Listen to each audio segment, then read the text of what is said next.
See you all. Y'all day been good. Mine has been excellent. We are on step 9. Before we open and get into the subject, let me open up with a moment of silence for the addicts who still suffer in and outside of these walls.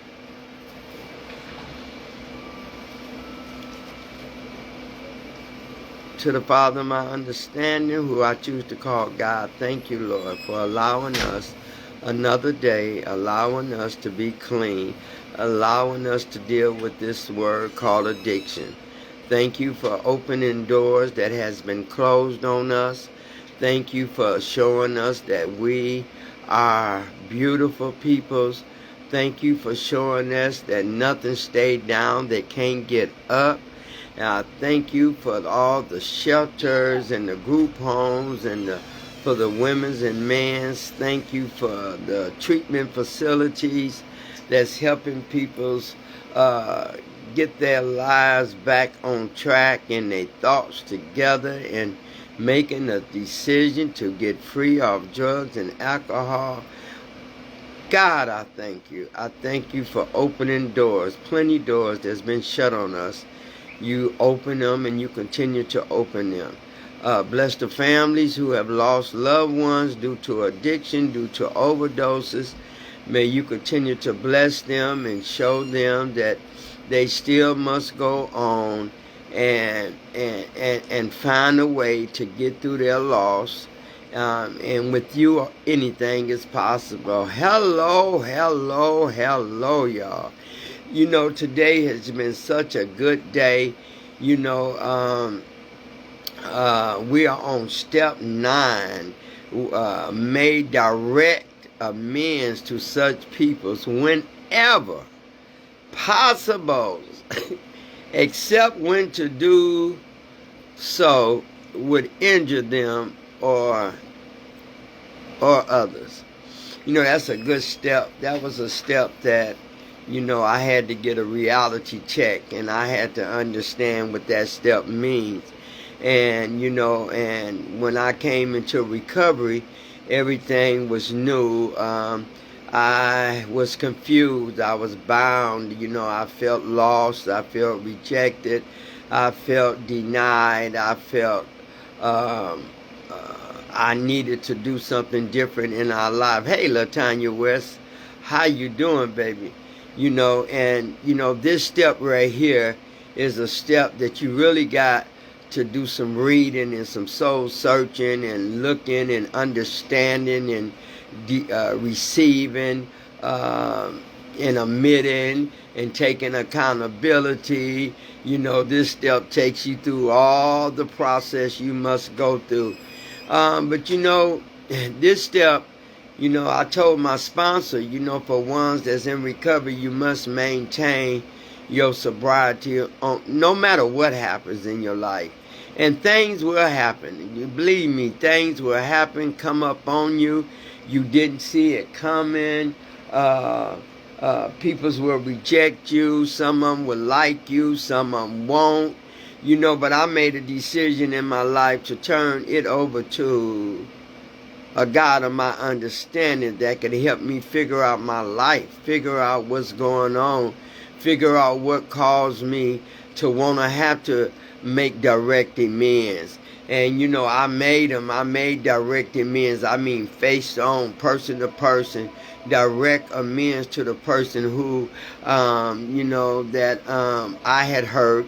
And some people that I needed to really talk to let them know that I was sorry. You know, and I believe I told you this before.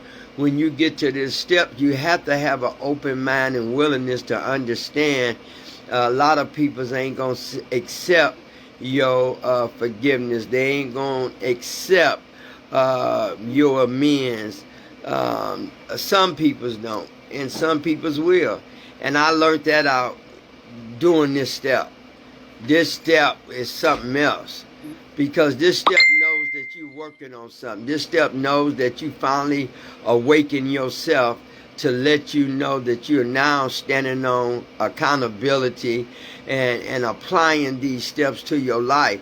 And if you don't apply these steps to your life, then you can't make it to the next step, because all these steps tells you and give you information to use to better yourself.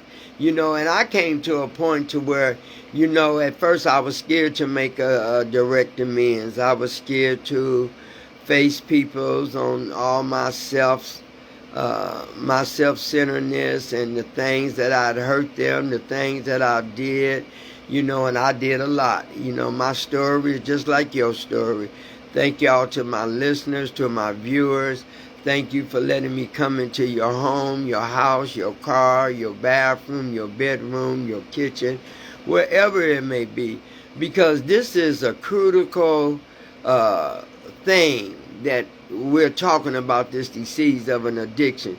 This disease, you can be doing well and good and everything is kind of, in your favor and everything is turning out, everything is good. And then all of a sudden, here comes some stumbling blocks, and in the process of me being clean, in the process of me knowing that I had to change, in the process of me knowing I had to take accountability for all the things that I did and the people that I hurt. Hey, Charlotte, baby, how you doing? This step right here reminds me that we are human. This steps remind us that we make mistakes. This step reminds us that we have made plenty mistakes.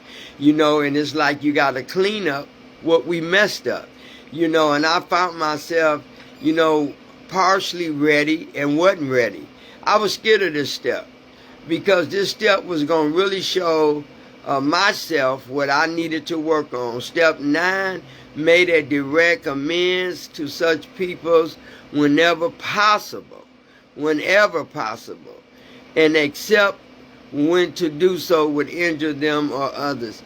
And that's a deep step because, after all our bull crap, after all the lying, after all the stuff we done, to break our own self down, to belittle our own self, now we got to get some strength from somewhere to open up, to let us know that we need to do some amends. And this step, I did not like this step neither, because this step was letting me know now I got to go back and I got to remember, and I got, even in my present when I was starting to get clean, I still made some bad moves. I ain't gonna lie. When you get clean, that don't mean everything comes perfect. It don't mean that. What it means is that now you kind of have a ruling awakening to where you got to deal with some things that have been put back in the burner and that you didn't want to deal with. And I didn't want to deal with peoples. I didn't want to deal with making amends. I didn't want to deal with going to peoples and couldn't really identify how they might come to me or what they might say to me once I start doing my amends, but I had to do it because the step told me, in order to recover, you have to do the things that the steps and the things, that suggested to you to do. But my life was so bundled, I had a whole lot of issues. We have a whole lot of issues. We, peoples that come up on here that's dealing with personal problems, that's dealing with, emotional problems, that's dealing with, stress problems, dealing with stress and mental illness. I had it all. And when I look back over my life and I go back and I think about all the U-turns that I made that caused me to get deeper and deeper into my active using, I was shamed. I was very shamed. And I felt like I was by myself. I felt like, I'm going to fail, because every time I got clean or tried to stay clean for a while, I went back and I go back and I stay back even longer. So it got to a point in my life to where I had to stop playing games with me, because we as the person that we had harmed first and needed to make amends to us first. I needed to make amends to myself. I needed to really sit down and look at all the stuff and chaotic stuff that I had caused in my life. And I needed to start making amends with me. A direct amends with me. Look at myself in the mirror and say, Renee, why did you do that? Why did you allow your kids to see the dope man come in your house? Why did you allow yourself to belittle yourself? Why did you didn't think you was worthy? Why did you always isolate and use and get to yourself and thought you wasn't harming yourself or others or causing them pain and taking them through? Sometimes as addicts, we don't realize we take our loved ones through because they don't know where we at. They don't know what we done used. They know we change. All the things that used to be important, all the things that we used to take care of, all the bills, all maintaining, our children's, being responsible to take care of a home or a house, and mine was a house. Because see, when I got clean, the difference between a house, anything goes. Everything was going on in my house. I was living a lie, reacting to things that, I didn't want to talk about, lashing out at people's. I hit rock bottom. And when you hit rock bottom, it makes you realize that you are human. Everybody gonna hit a rock bottom. Everybody gonna hit a rock bottom. And I hit many of them. And because of my determination and because of my truth and because I know my worth, once I start working these steps, I realize that I am alive. I realize that I am human. I realize that I made mistakes. I realize that I could correct the mistakes. I realize that if I stay in the program of Narcotics Anonymous, the 12-step program helped save my butt. My raggedy butt, it helped save me. And when I went in, I wasn't really going there for myself. I must be very honest about that. I didn't go into recovery for myself. I went into recovery because I had messed up. I went into recovery because my kids was watching me. Hey, Auntie Evelyn, my auntie. Hey, I love you. I went into recovery because, I was guilty. Guilty of a lot of things. Guilty of hurting me. Guilty of blaming people for everything that occurred to me.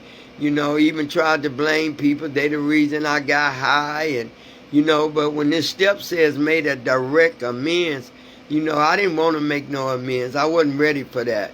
I'm still guilty. I'm still shameful. I'm still not in the right place. So I had to get my sponsor and talk to my sponsor. And it was a long time before I got on this step. Because the step 1, step 2, I can't. He can, so I let him. Step 1, 2, and 3. Them are the ones that I stayed on the longest. Because I needed to make sure that I had surrendered, totally surrendered. I had to make sure that I had admitted to God and to myself the things that I have done, the things that I have created, and that ain't easy.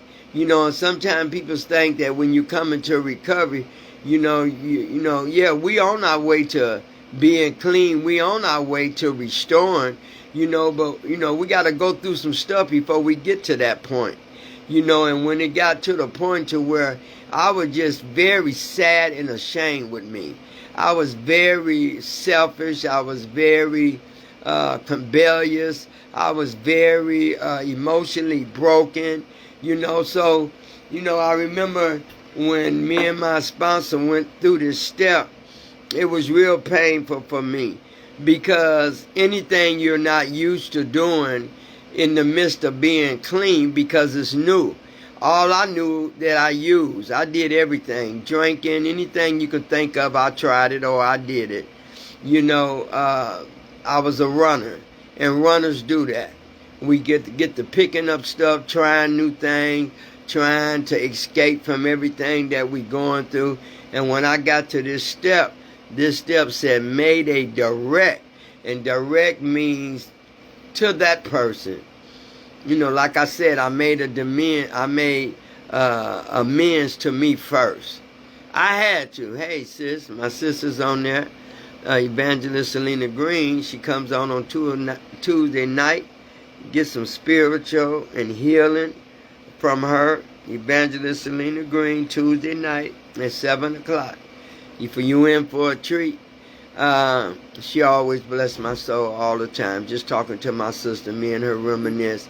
You know, if you got a sister or a loved one or somebody you truly love, it's so good to have somebody that you can disagree with just as well as agree with. You know, and we done came to our age, getting older, to where it's okay to disagree and it's okay to listen. You know, that's the healing part that helped me with this step. Made a direct amends. You know, and this step was painful for me. You know, I was scared. I was so scared because I had just did a lot of stuff, and I done told you some of my life story. You know, and everybody got a cross. Everybody got a story to tell. Everybody got stories. You know, we all got them ghost stories to tell of how we did this and how we shamed ourselves and how our kids or how we neglected our kids. You know, but my story was how I neglected myself. And then after I learned that I was neglecting myself, I started neglecting other people's. I started neglecting the people that I love, the family members that I care about, the friends that I associated with. You know, I started damaging a lot of stuff, you know, to where nobody wanted to be around me. Everybody said I was mean, and I was mean. Everybody said that I was mad at the whole world. I was mad at everybody. I was mad because I had not learned how to deal with the truth about my addiction. And see, addiction is very powerful, and it does what it's supposed to do. You know, the addiction is to destroy, to mess up, to separate, to kill, to divide. You know, that's what the addiction does. And this is a disease that can't no medicine. We can't take no medicine.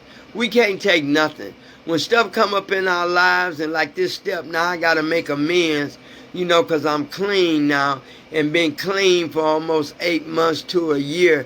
I didn't touch this step until I got almost 9 months, I believe that was. Got 9 months before I tried to want to deal with this step. And, you know, my sponsor say anything that's fearful is something that you need to do. You know, and that was so true for me because, you know, I was always a runner. You know, every time something happened or every time I got hurt, every time I felt like somebody had hurt me or I hurted somebody, I was good. We become good at isolating. We become good at running. We become good not wanting to talk about what's going on with us. But that was me. And it was you too. You know, just a different scene, different time of your life. But I went through that. I went through all that. I went through drinking when I didn't even want to drink. I went through drinking when I was happy. I drank because I wanted to. I used drugs. I used crack. I used everything that I could think of because I wanted to. I thought that was the easy way out. But it wasn't. It was crippling me. It crippled me so bad to where sometimes I felt numb all the time. You know, and the more I felt numb, the more I wanted to drink. The more I felt numb, or the more I drank, the more I wanted to get high. I never got the first high. It's never been the same. You know, we go through these addictions and we thinking that, you know, we keep smoking and keep smoking, you know, we're going to get a better high. It never gets the same. That first high, that first trick that got me started, I've never been able to get that first feeling like I felt before. And that's part of the addiction. And so I had to learn that I had to really work on me. I had to break me down and really get honest and tell on myself and talk to myself and ask God to help heal me and so I can make it through without failing. I wasn't so much scared of the step. I was more scared of failing. Even when I came into recovery, I was scared of failing. Because everything that I did, that I made a promise that I wouldn't do no more, I wouldn't drink no more, I wouldn't prostitute no more, I wouldn't lie. Everything that I kept making myself promises to, I kept redoing them.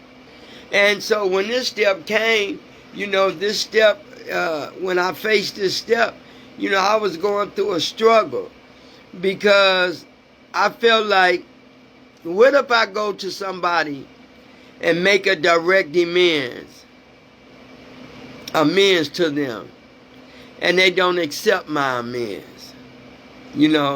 Like if I go to the store, the drugstore that I stole pills and stuff for, and tell them I stole pills, and I did that. This is one of my amends. I did that. One of my amends was going to this store. It was up on 35th, and it was, matter about that. But anyway, I had to go to this store. And this is one of the assignments that my sponsor had me to do, was go to this store and tell them I had stole some medicine, they cough syrup, everything. And I remember I really wanted to go to this store because this man in the store was always so nice to me. See, it don't matter how nice a person is to you, the disease of an addiction don't care. The disease of an addiction will tell you, I don't care how nice you've been to me, how much you like me, what you did for me. It don't care about that. All it care about is you getting your fix, you getting your high, you doing what you need to do to get the feeling that you need to feel. So when I made direct amends to the old man at the drugstore, he looked at me like I was crazy. He just stared at me and then looked at me and was like, okay, you telling me you've been stealing from me every time you come in the store? I said, yeah. I said, I'm clean now, and I got to make an amends because I want to be able to come in this store and not steal again. I want to be able to not have to lie to myself or lie to you. I'm up here making amends to you about my drug use, about how I was using, how I was stealing, how I took your kindness for granted, And he was an old man, call him Pops, And he told me, he said, well, baby, I'm glad you getting yourself together, but until you really, really get clean, I would appreciate it if you just stay out the store. Now, that hurt my feelings, but he was being honest. Because the next step was going to be forget how he liked me or forget what he thought about me. The next time I might get caught and I go to jail. So when I made that amends, I had to accept whatever came back from the person I'm making the amends to. Because everybody, just because you got to make an amends, but these are fearful things, and these are the unknown things that we must do in order to free ourselves. Because see, we can get clean and stay clean and still go to meetings. But still, that's some of our addictions. That's some of the things we battle with in our addiction for picking up other addictions. Like stealing and lying and lying on people and talking about people. So, I had to try to deal. My sponsor told me, once an addict is always going to be an addict. But it's a different when you're recovering at it. And that made a lot of sense to me. Because recovering, that word in front of recovery means you working on something. That means you got the disease. We can't stop that. That ain't going nowhere. That'll be with us to the end of our death. But the thing that really got me is that we're recovering addicts. We're not using addicts. We're not active addicts. we are recovering addicts. And when my sponsor broke that down to me, and I'm like, man, she right. Because see, when I get up and go to a meeting, I'm recovering. I'm working on something. I'm striving to get better. I'm striving to do the things that I don't want to do but need to do because it's nurturing for me. So I learned that from my sponsor, and she always told me, anything worth getting is worth keeping and having. And I wanted to get me some clean time under my belt. I wanted to know what it felt like to really be clean, to really enjoy going to a party and not have to use and still have fun. I wanted to know that feeling. I wanted to go and roller skating and fall and bust my butt because I didn't know how to roller skate. But I was just one kid that didn't care about how many times I fall, how hard I felt. All I wanted to do is to conquer my fears. And so when I got into recovery, this step had me fearing some things. It had me fearing now. I remember when I had to go to my mom, I talked about this when I had to go to my mom, and my mom already knew I had stole the money, but mom didn't know I had did some other things. And when I had to go to my mom and tell my mom certain things, now I wasn't going to tell my mom everything, because if I had told my mama some things, it would have hurt her. It would have I didn't want her to get sick. I didn't want her. So some things I just wouldn't tell my mom. Some things I just knew that my mom has passed, and there was some things that I couldn't tell my mom. I just had to keep that to myself. But the things that I needed to nurture myself with, really nurture myself, I had to go to her and make some amends. I had to go to her and tell her some things how I used to think she did me. Or why did you, sometimes, I had some issues with my dad, dad making a difference, between me and my sister and my brother. But he always seemed like I was the black sheep with him. I'm going to always keep them my true thoughts. Them are my true words.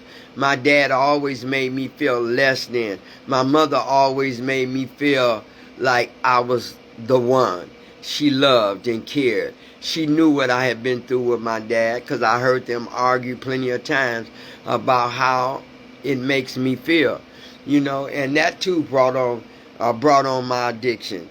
Be careful how you treat. If you got 5 kids, all 5 kids supposed to be treated alike. You can't separate, but you might, out of them 5 kids, you might have 1 or 2 that just mouthy, want to talk back, no respect, but you have to reach them and find them some kind of way, because when you start harboring resentments and start treating one better than the other, that's going to create another problem. So I had to learn how to deal with all my issues in the area of my life, because when we become clean, we become different. And don't let nobody tell you don't, because see, it's going to be some things coming in our lives that when we get clean and when we get to making these amends and we feeling good about ourselves, because now we don't have to depend on a drug to help us isolate. We don't have to depend on a drug for nothing. And then I was very shameful that how do I let a drug that was brought over here to us and take this drug and let it just mess my whole world up. Just take me to a place where I didn't even like myself. So when I had to make an amends and to people's, it was painful. I'm going to tell you, if you think it ain't painful, but it's growth. What I did learn about that is growth. When I did go to my kids and talk to my daughter, made a direct amends to her, told her I'm sorry for the things that happened to her because I didn't pay attention, or because I was there but wasn't there. You know how we be there but we ain't there, and making amends can costly too. Even in recovery. When you try to go to somebody, you make an amends, and they literally just cuss you out. That happened to me. Just literally just cuss you out.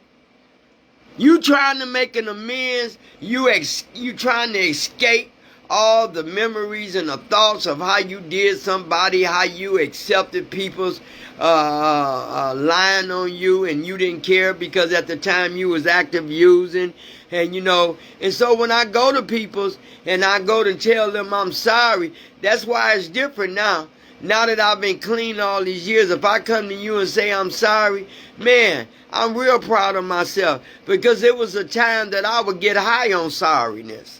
I would get high because I didn't want to tell you. I would get high because I didn't want you to know that I was lying or I hurt you on purposely.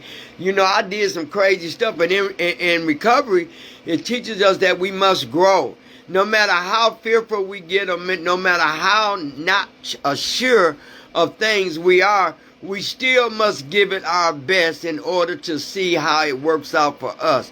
Okay, I tell people all the time, you got to nurture yourself. It's our job. It's your job. It's our job to nurture our own self. We can have stress around us. We can have other people that ain't working on nothing. We can have other people that's addictive, that we know addictive, that we know they're using. But we ain't using. We clean. And I had to learn that one thing about me is that it's my responsibility of my healing.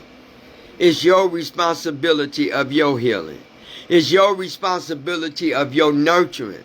It's your responsibility for finding a way to make you always feel better, feel important, feel alive, feel like you're doing the right thing. It's our job. It ain't nobody else's job. It ain't the pastor's job. It ain't the choir job. It ain't your mama's job. It ain't your brother's job. It's your job to find a way to keep you nurturing yourself on a daily basis.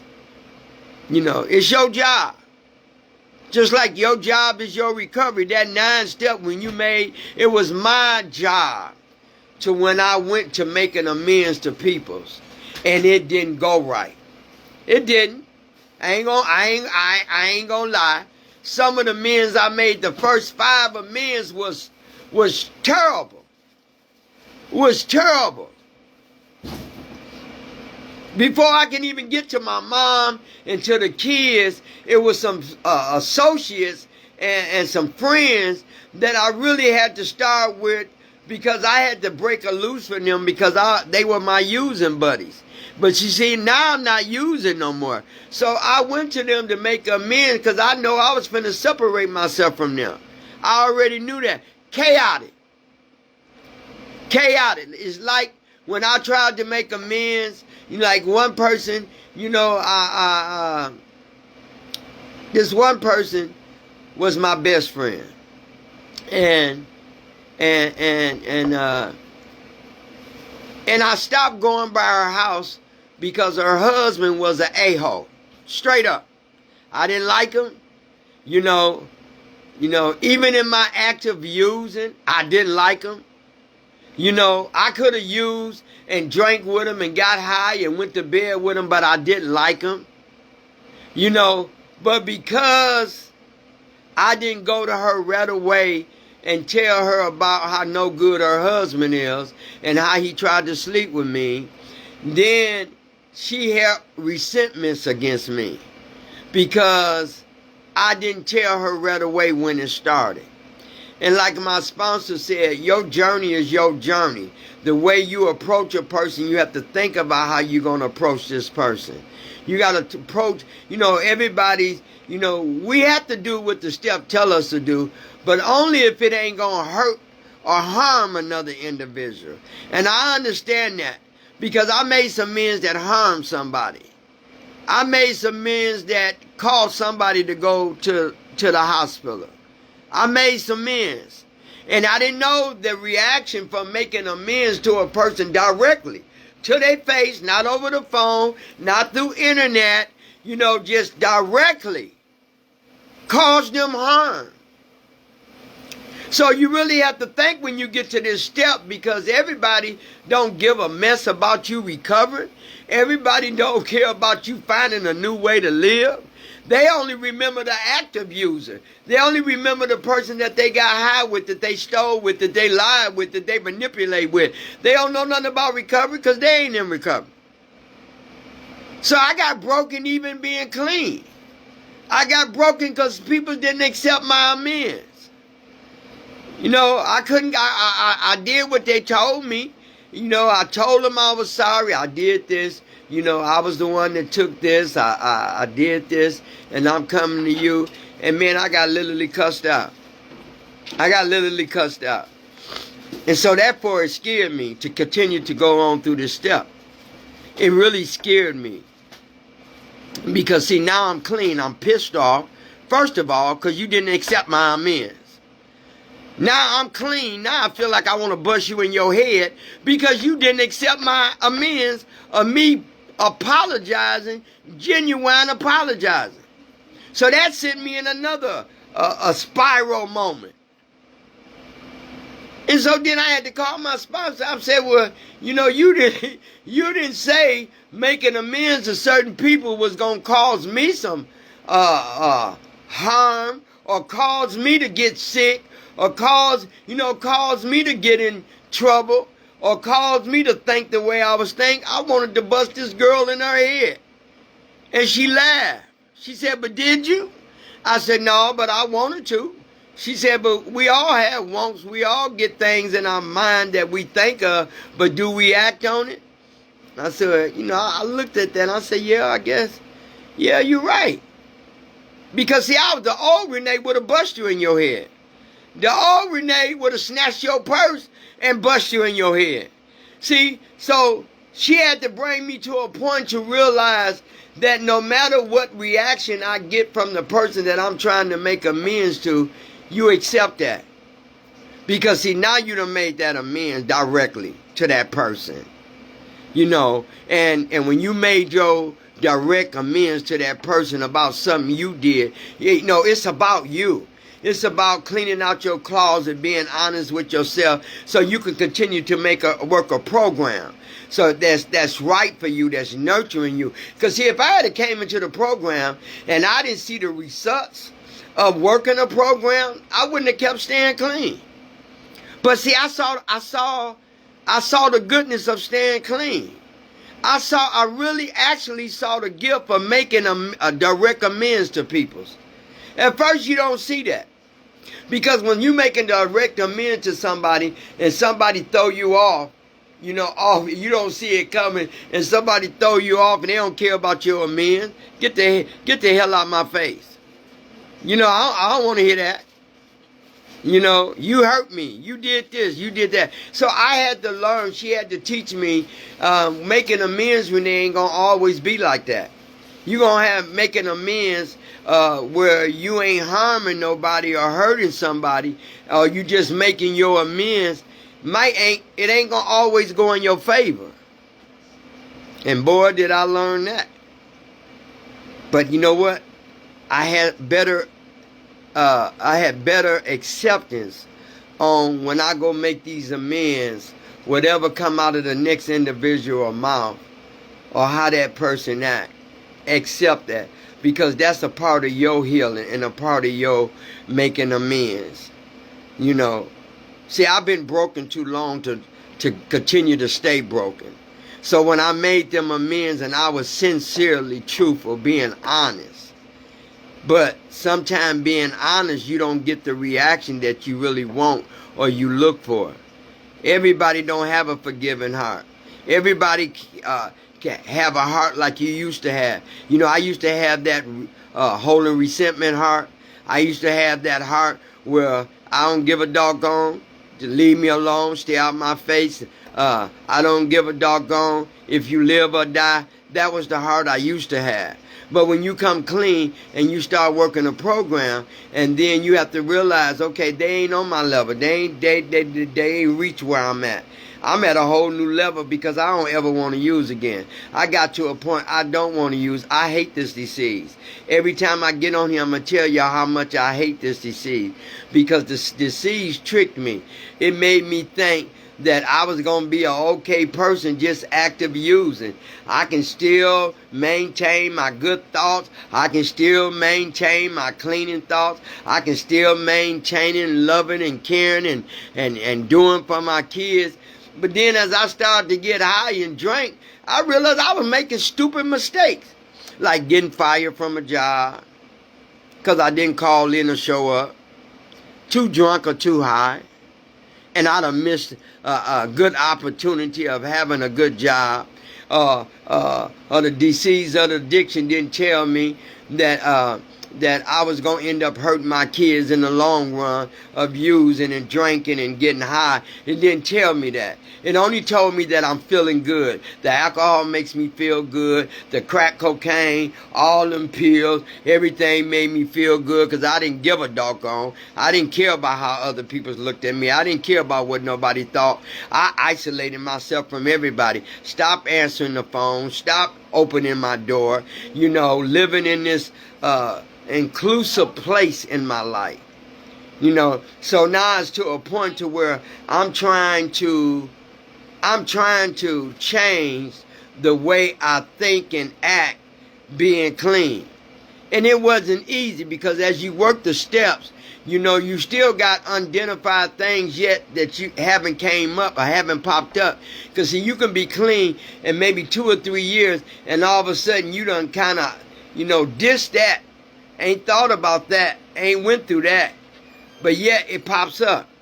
So that's why I told you I had a lot of addiction. And when you got a lot of addiction, that means you got some different habits and different things that you need to work on. Not just the drugs and alcohol, but your behavior and your attitude and your carelessness and your self-centeredness and your sick way of thinking, you know, your depression, you know, so you have a lot of stuff coming. This disease did a lot of damage. This disease take people's lives. This disease had made people's overdose, thinking they was finna get released and feel good and never woke up again. So this disease, I hate this disease. Because don't nobody know what people have to go through in order that we can't drink. We can't drink. Whatever feelings I got to go through when I made some amends and you all didn't accept my amends, you pissed me the heck off. Now I can't take no drink to deal with this. I cannot get high. I cannot drink. So guess what? I gotta deal with it. Much pressure that I can get up on. You know, I never knew, tell you to be honest, y'all, and some of this might be y'all too. When we make amends and we find ourselves feeling good about some amends to such peoples we thought was really going to turn out a whole nother way. Like this one girl, and this one guy, you know, I went to him and I told him, you know, hey, you know what, I just want to make amends about telling you the truth. And, you know, can we meet somewhere? Because I was fearful. I wanted to meet in a public place. And I was like, can I come and meet you somewhere? Because I need to talk to you about some things I need to get off of me. You know, and I went and I talked to him and I was like, you know, I just wanted to make amends because I was using and I was using you, you know, and I didn't mean to play you or didn't mean to lie to you. I never thought I would end up in the bed with you due to my addiction. And I never thought I would have took your money, your whole wallet, your ID and everything. And he looked at me. He said, is that what the hell you done called me up here for? I said, yep. And you know, I'm just trying to work a program. You know, nobody tells you which way to work the program. No, I did this in my 8 months. I had got a sponsor, but I was trying to do things on my own until I had to go to my sponsor. I had to go, hey Dana, hey Joseph, hey Latasha. I had to go to my sponsor and he told me, is this what you got me up here for? He called me the B word. He like, I could slap you right now. He said, I thought you was coming to pay me my money back. I said, I will. I said, but I don't have it right now. But I had to be honest with you. You one of my peoples that I put on my list. And he said, I don't want to hear that. You know, he said, I ain't going to tell you all the names he called me. But you know, the positive gift in that is that I didn't bust him upside his head. The other positive gift was I didn't bust his windows in the car. The positive gift out of all that is that I'm still taking it all in, how you talking to me in front of all these peoples.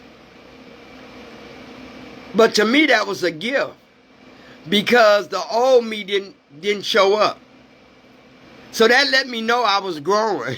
That really let, whether you believe it or not, that really let me know. You don't call me a B word. You said, you can bust. He said a lot of things to me in front of everybody in the restaurant. And I had to sit there and smile to keep from I had to sit there and literally, can't nobody tell me you cannot be in recovery and you trying to make amends and you doing something different and all of a sudden somebody just go chaotic on you and then all of a sudden you sitting there like dumbfounded. You don't know what to say, So I said, are you done? I said, I did my part. I said, and give me, I got your number, I'll call you, and I'll give you your money back.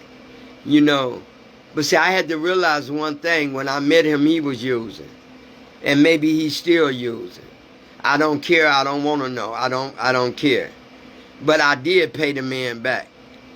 And he told me I owed him $800. But I don't remember that because I was in the disease of an addiction. I don't remember if it was $800, $200, or $300. I don't remember that. Because when you in the using, when you up under the influence of alcohol, most of the time you can't remember. Do you know how much money? Do you know how much stuff that happened to me because of my using alcohol? Do you know how much stuff that happened to me because I was the crackhead you called me or the dope fiend that you said I was? Do you know how much stuff that happened in my life that I can't even tell you where it went to or how it went? Because up under the disease of an addiction, we don't care. We don't remember. So I had to learn how to kind of do amends in a whole nother different way. I had to learn that.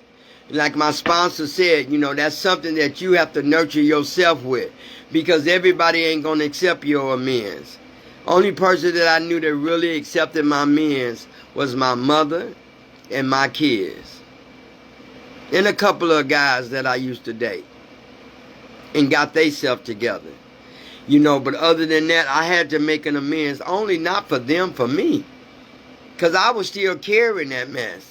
And I didn't know if I ever walked in front of these people again and they see me clean and they might go off on me. So the ones that I know I really hurt, I'm talking about really hurt. I'm making it seem like I didn't hurt this man, but I did. And it wasn't just about the wallet. It wasn't just about the money. This man really loved me, and I didn't know what love was. I didn't know what love was. I didn't even know the meaning of love because I stopped loving myself a long, long, long time ago. When we come in this addiction and we living in an addiction, we stop loving ourselves. We stop caring about ourselves. We start giving a hoot about anything. We live to use and use to live. All we want to do is get another drink, get some money, get another hit, drugs. Don't care if ain't no bread in the kitchen. I told you I got to the point to where I know I hit bottom, where I didn't even have enough 35 cents back in the day or 25 cents was a roll of tissue paper. See, little bitty things like that remind me why it's a gift for me to stay clean. No matter who drink, no matter who get high, no matter who wreck their car, no matter who go back to using, I must stay clean at all times. So I have to nurture myself, even in the midst of chaotic stuff. Because see, we can be clean and we can be going through something and go to a meeting and don't nobody know. I tell people all the time, don't think everybody that came in this room at a meeting and everything is perfect and going okay. Because it ain't. It ain't. And I know it ain't because when they open up their mouth, some of them start crying, some of them start yelling, some of them start screaming. We go through. We go through even in recovery. So when I had to make an amends, I had to learn how to deal with making that amends. And if it was going to hurt somebody or harm somebody or cause somebody to want to kill me or kill themselves or harm themselves in any kind of way or separate their husband or their wife, it was a couple of people I did go to one lady and told her I was, sorry. She was one of the ladies that I know that used to come into the apartment because I was in real estate then for a long time, 32 years, her husband looked good to me and she wanted to like me, and I played her to get to her husband. That's that disease of an addiction. And I had this man buying and taking from his wife to give to me. That ain't nothing good to talk about. But that was the disease of the addiction, the life I chose to live. I can't blame nobody for the way I turn out. That was on me. But now I ain't gonna blame nobody for the way I heal and get right neither. I'm just gonna nurture me. It's a joy every day to find out and go back through your day to see, did I hurt somebody today or did I say anything to hurt somebody? Lord, God, what can I have did better? What happened today? Before, when I lay down, I do that. I do an inventory of myself every night before I go to bed. I ain't even got to be asleep. I can just lay in the bed, be reading or doing something. What happened today? Did I get out of character today?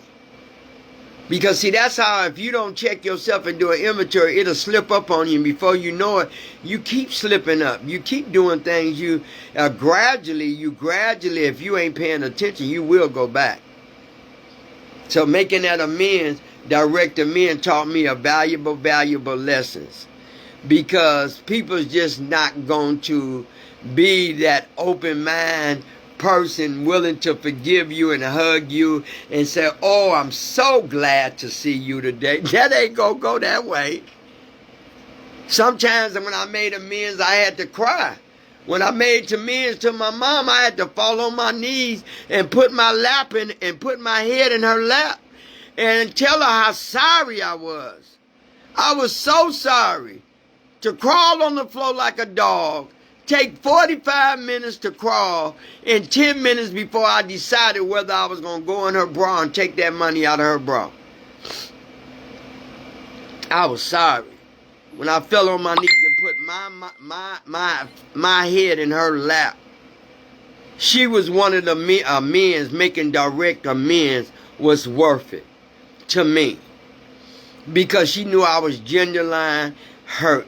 She knew I was working on something. And long as I was trying to do better, my mother was always, even in my lying and using, my mother was still there for me. That's why I say, for those you got a mother, you better hold on to her. Because when she gone, you're going to know what emptiness feel like. You're going to know when you can't pick up the phone and call your mom. Or you can't call heaven. I wish I could call heaven. I tried to make that negotiated with God a couple of days ago. God, can you just let me talk to her? Just give me a phone number, and I laughed at myself because she's with me all the time, but it's just the emptiness of not having that fear, that physical, spiritual mother here with me. But she saw me clean. Almost 27 years she saw me clean. And she been dead 27, 89, 30 years. She been dead almost 12 years, so it's probably more than that. She saw me clean. She worked my program with me. Come too far to turn back. I'm old school. I don't ever want to use. I hate that disease. I hate it. When I look back on all the mistakes, and when it says make direct amends, I didn't want to make no amends to nobody. I already knew I was messed up. I already knew I stole. I already knew I prostituted. I already knew I lied. I already know I pulled a gun on you. I did some crazy, chaotic stuff. And guess what? I'm still alive. I'm still here. Only through His grace, through the gift of Narcotics Anonymous program. I'm still here. And for that, I would forever be grateful for it. Sometimes I just look at people. Boy, people could really read my mind sometimes. They wouldn't like me. Even clean. Even clean. I look at sometimes at the people that I be staring at, and I be saying to myself, who you fooling? Who you think you are? You think you better than this person? You think you better than my sister? You think you better than my brother? Who do y'all think you are? But see, recovery teaches you, okay, you can think things. Everybody don't have to know your true feelings out loud. And I'm so glad they don't. Because I would be clean in the world of chaos trying to explain to these people why I feel this way. So what I do, I say, God, you do what you do. You move them. You do it. It's too big for me. I ain't trying to do nothing. You know, I told you I ain't trying to control nothing. I ain't trying to change nothing. Only thing I do is nurture me. Cause see, I let go of nurturing me long time ago. Even in my addiction, I was still pleasing everybody else.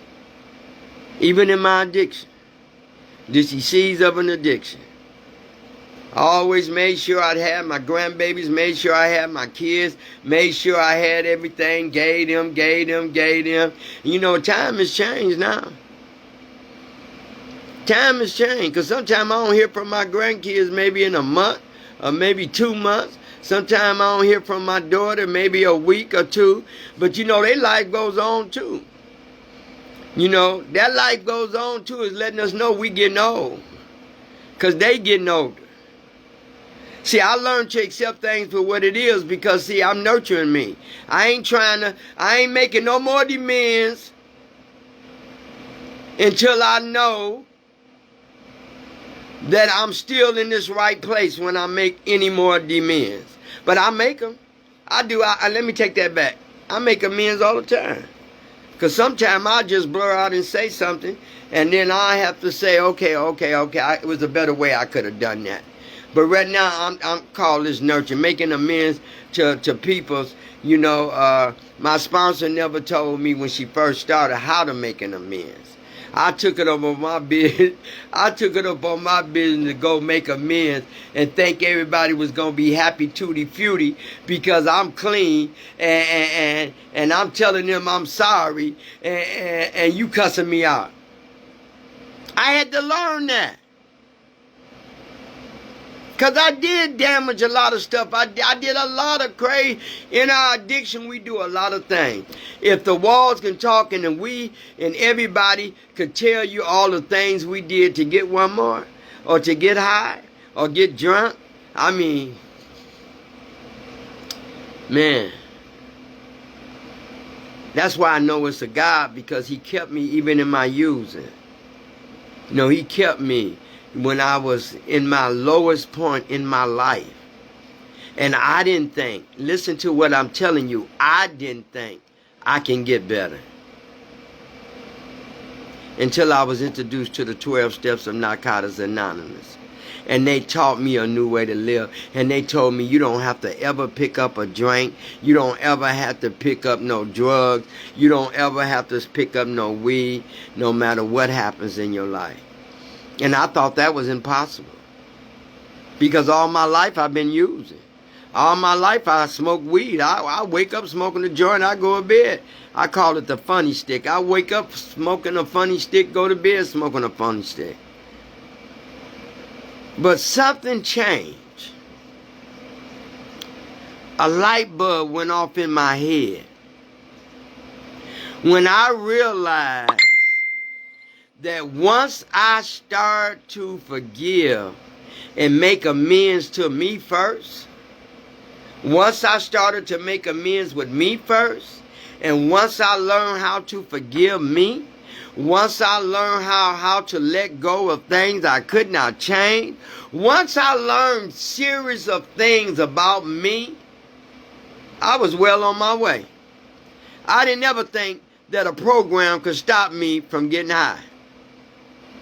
But in order for me to know if it could, I had to try it. And once I tried it, and I heard that person tell me one day, you are the miracle. I didn't understand it the first day I went to a meeting. I didn't understand that. I am the miracle. So the second time I went to a meeting, and this lady said it. She said, you are the miracle in this room. I got it. I got it.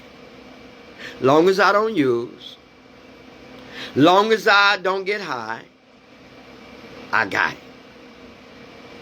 Long as I know I got a disease of an addiction, no matter what happens in our lives,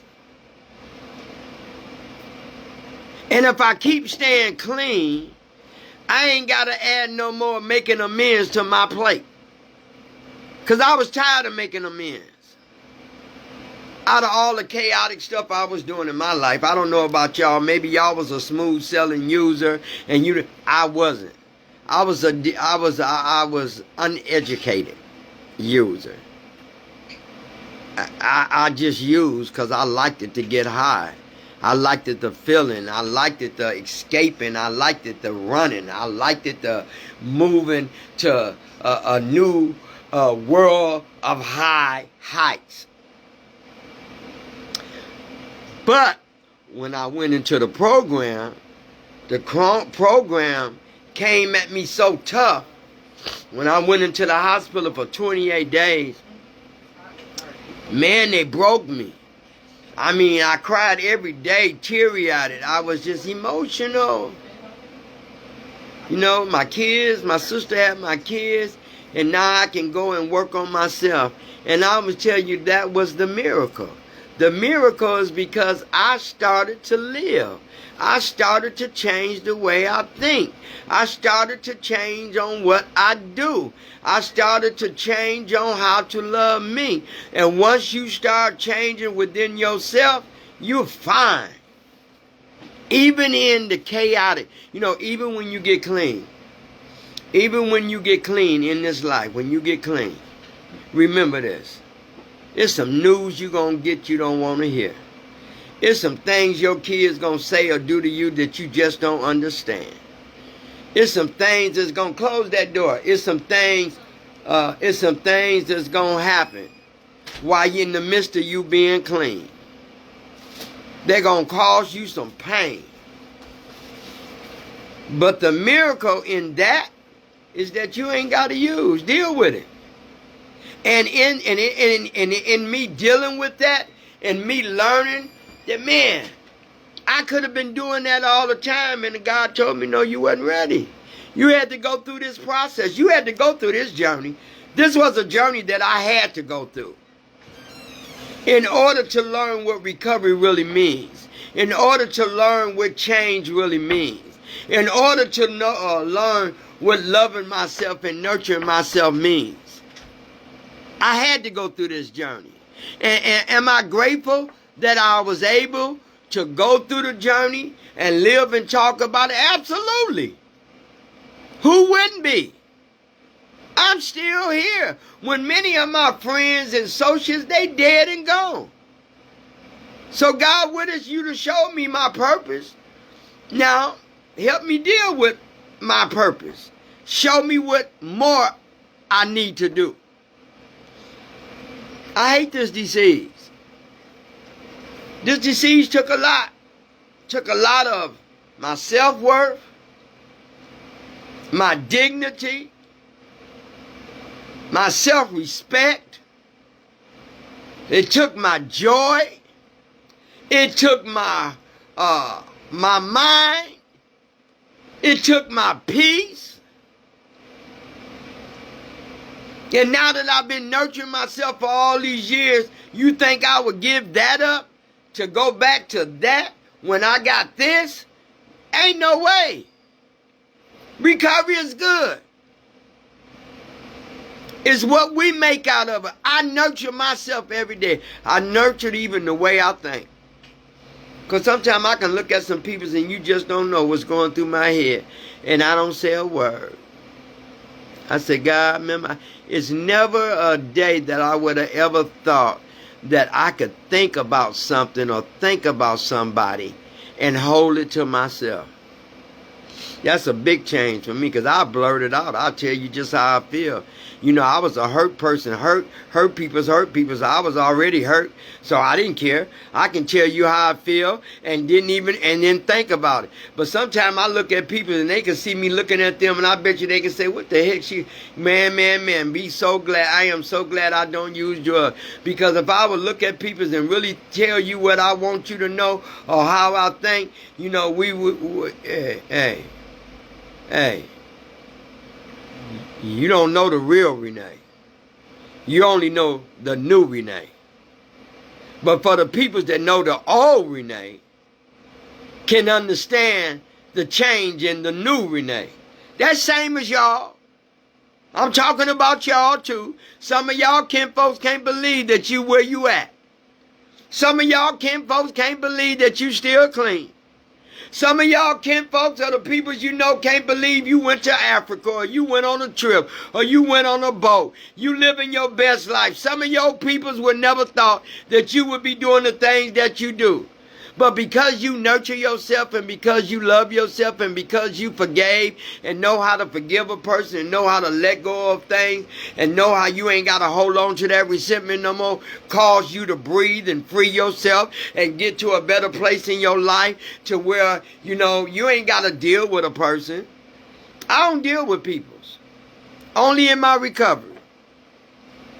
Anybody will tell you even when I'm at church or wherever I'm at, you know, I stay to myself. Because I see things when I stay to myself. And when I see things, that makes me realize why I stay clean. Why I nurture myself. You know. But they better be glad they don't see the old Renee. I don't want nobody to. I don't even want to see the old Renee. That's why I work so hard to keep the new Renee. The old Renee wasn't nice. I had too much going on in me. I had too much stuff that was damaged in me. I wanted to hurt people. I wanted to hurt you. I wanted to belittle you. I wanted to deny you. I was hurting. And in order for me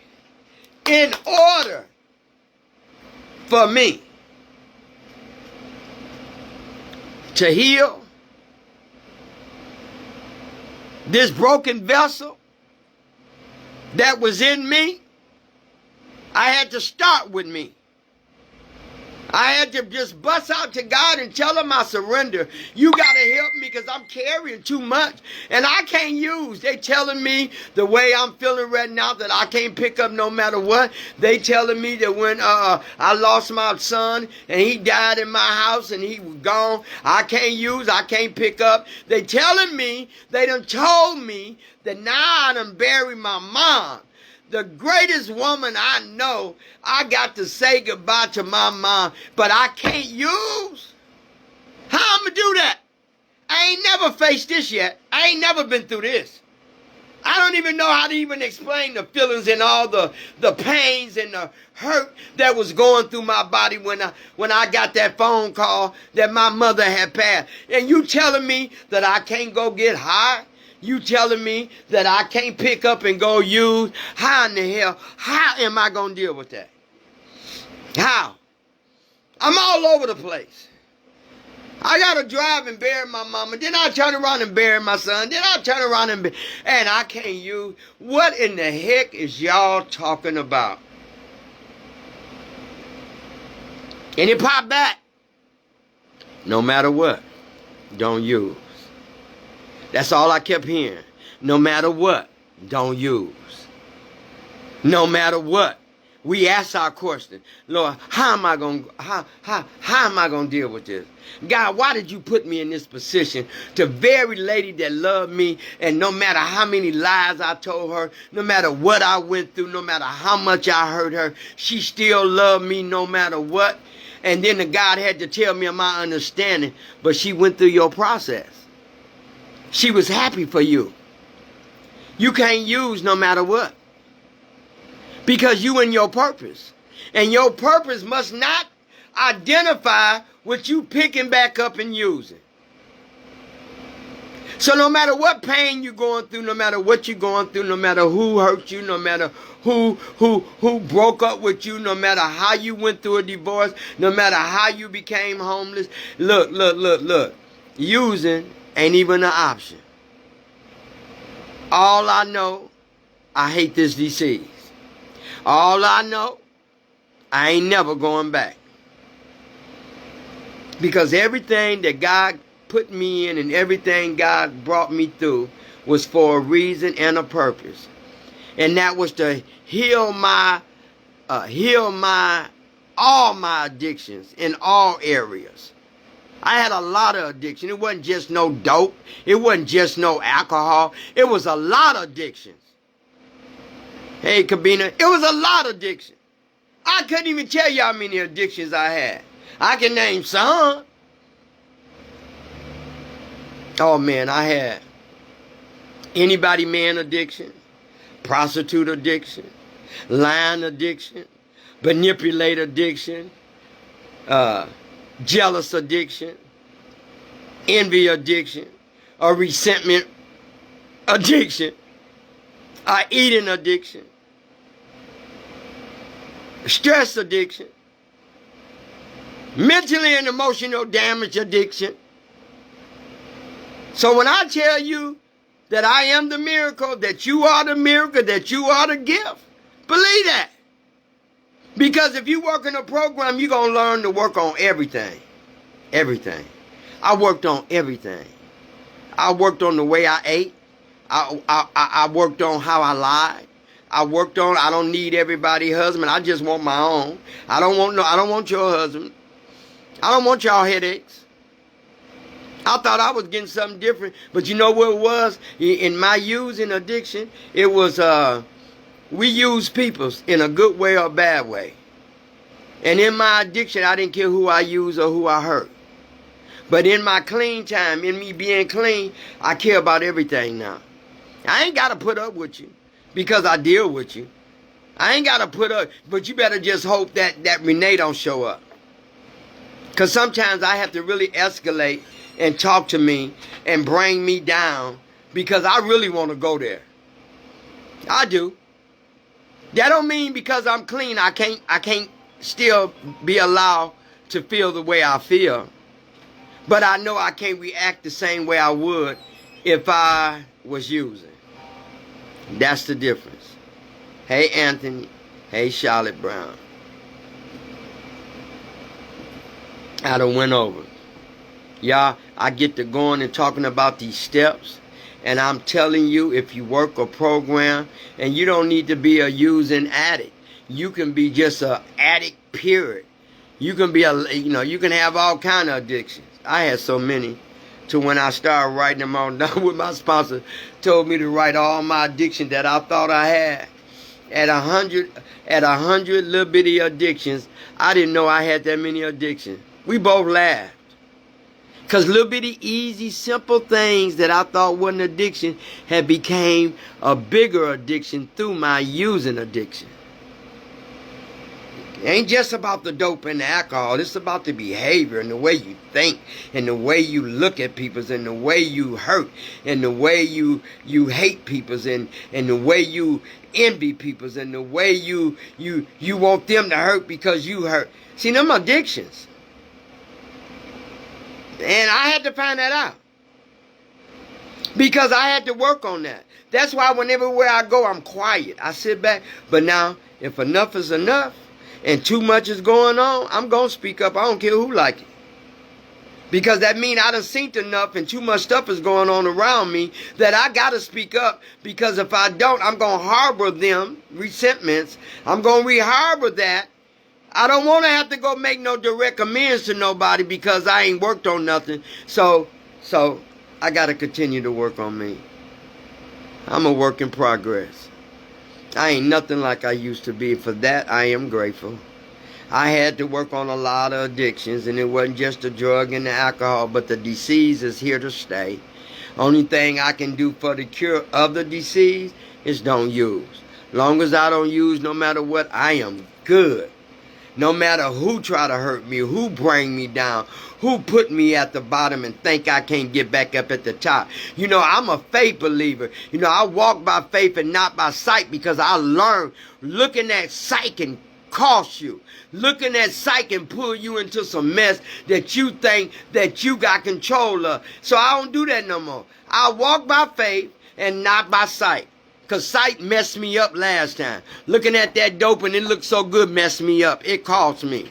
Taking that drink because it looked so good cost me. So walking by faith and not by sight of what I see or what's around me, I don't get caught up in that. Only in the faith part. I'm a faithful. I'm a God believer, faithful woman. And I know he answers all prayers. He ain't just answer mine. He answers y'all's too. Every day that you wake up and it's a due day, every day that you wake up and you ain't used, every day you wake up and you ain't got that problem, every day that you wake up you ain't got that husband that's beating on you or manipulating you or causing you pain, every day that you wake up now you got a new way to live, hey, that's the gift. That's the gift. I'm okay with being me. Anybody want a companionship, but at what cost? Once you learn to love yourself, at what cost? Thank y'all. I done went over. Next week. Thank you for my listeners. I love you all. For all y'all on here, thank you, thank you, thank you. You know, y'all don't know what it does for me. That's why I'm obligated. That's why I let nothing, if I'm driving, going out of town or going somewhere, I'm going to do my live. Because when it helps you, it helps me. When it heals you in certain areas, it heals me. This wasn't my decision to do this. God of my understanding, for some who knew on here, woke me up. And he came to me ghetto, just like I talk to him ghetto sometimes. Sometimes I have to talk to God ghetto. And he still listens. That's the crazy part. And when I talk to God in ghetto language, he still listens and understands me. Say, now you got it. I'm proud of you, baby. But, hey, my peoples is hurting. They need help. You know, I kept you clean. I let you find your purpose for a reason. To help another individual. Because everybody ain't going to keep it real. They're going to make it seem like, oh, it's peaches and ice cream. Oh, staying clean. You never have no problems. You never have a kid that disrespects you. You never have a bill that you can't pay. You never have no, everything is peaches, peaches, peaches. No, they lying. Because since I've been clean, I get more crap. More. Only gift is I ain't used. And I'm so proud of myself because I didn't know we become stronger people. We realized in recovery that we didn't know how strong we really are until what used to break us strengthened us. Can't nobody break me. When I lost my mother, when I lost my son came here to visit with me, went to sleep and never woke up. It didn't break me. I was grateful to have him for the years God gave him to me. Now can't nothing break me. New kidney, new second chance on life. Shot in the face with a 370, or what is it, 357? You right there? I don't mind showing it either. It's a gift. It's a gift to let me know I could have died that night. My ear, they found my ear, it's put back on. That's a gift.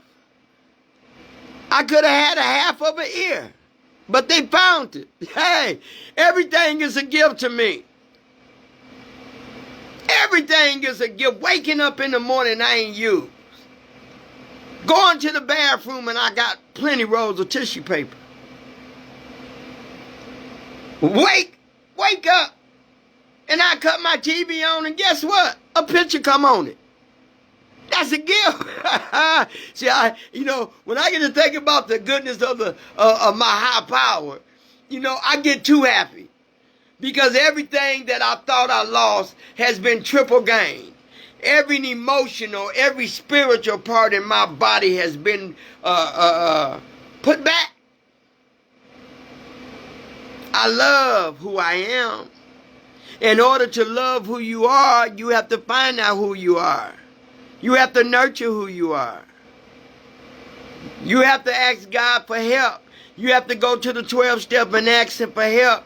You have to show up for meetings. You have to get you a sponsor. You have to do service work. I did it all. And still doing it. Ain't nothing going to ever stop me from going to my meetings, my conventions, seeing my peoples. I got my own set of group people. It's called unity. I got my own set of people that in the same line I am, we all recovering. So can't nobody exclude me out of that. I'm just like you, and you just like me. So for that, I'm grateful. Step 10, next Sunday, continue to take personal inventory, and when we were wrong, properly admitted it. That's a good one. All of them good. I tell different stories, different times, different meanings, different ways. Thank y'all. Y'all, God done gave us this whole week. People some died. People have died. Some of our friends or somebody didn't wake up. But thank God that we still clean. And that we are here to stay. I thank you. I thank y'all for, I don't take nothing for granted. Thank y'all for even wanting to listen to me. If don't nobody but one person listen to me, and that's me, that's what I have to do. Because I know my recovery.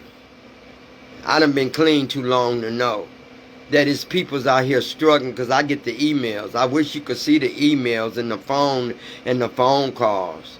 So I know I'm doing something to help somebody. If it ain't nothing but telling you where to go, pick you up, take you to an inpatient, outpatient. It's something.